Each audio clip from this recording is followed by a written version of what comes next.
Okay, today I'm making Hermit Cookies. They're basically a spice cookie.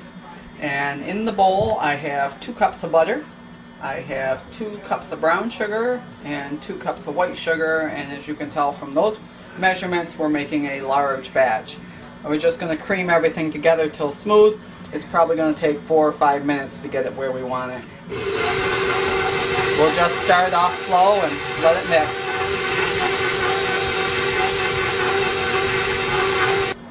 Okay, and I don't know how well you can see down in there, but this is what you want, a very light and creamed color.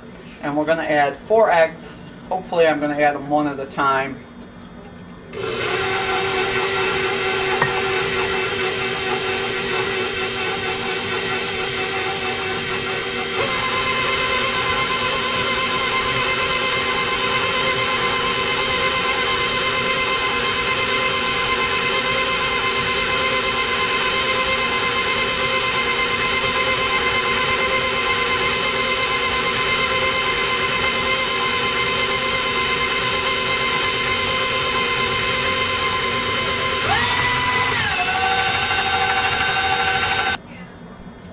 And you want to let that beat for just a couple minutes till it's real light and fluffy.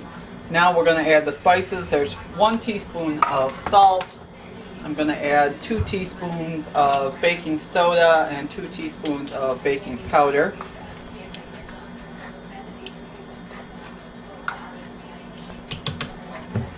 I'm going to add a teaspoon of vanilla. Even though the recipe doesn't call for it, I always add vanilla to my baking recipes pretty much. And we're going to add a couple teaspoons of cinnamon and 2 teaspoons of nutmeg. And I like a lot of cinnamon, so we'll probably add an extra teaspoon of cinnamon. We like them spicy.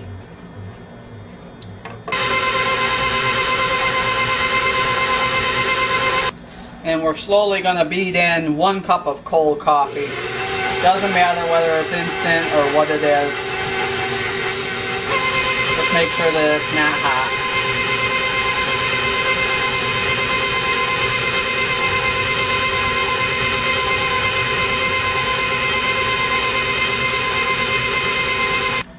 And you just want to beat that together for a couple minutes till it's smooth. Well, it's going to look curdled, and that's okay.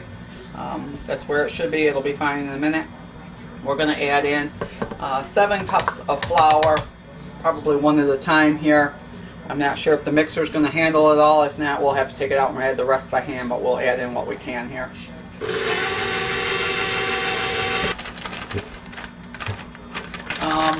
I've added in 5 cups of the flour. I'm going to add in a couple cups of walnuts and mix them in, and then we'll add the rest of the other 2 cups of flour.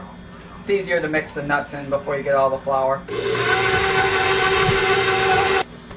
Okay, we mixed in all the called for flour, and as you can see, it is a very gooey cookie dough. There's no way I'm going to be able to drop these, so I'm going to add probably another 2 cups of flour, and hopefully that'll be enough. If not, we'll go from there and see the consistency and try it again. Okay, I've added an extra 5 cups of flour, so we're up to 12 cups of flour total. And it's still a pretty soft dough, but I think we're going to do a test batch and see how they do. But it's still, as you can see, pretty soft. Always easier to mix with your hands. Spoon only goes so far. Well, they're kind of sticky to roll into balls, but we did that. And this is going to be our test sheet.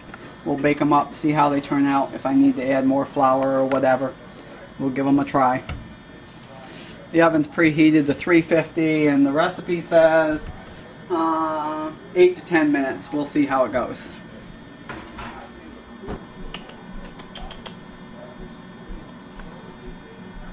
Minutes. I think they're a little soft. I'll give them 1 more minute here, and we'll see how they do. Okay, it's been 9 minutes total.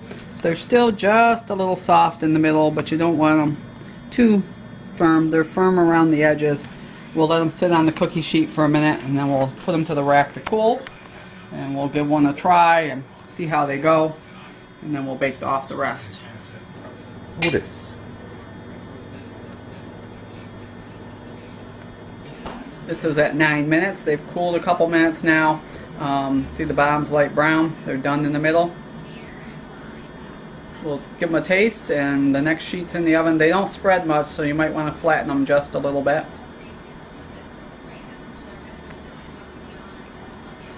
Oh yeah, they're good.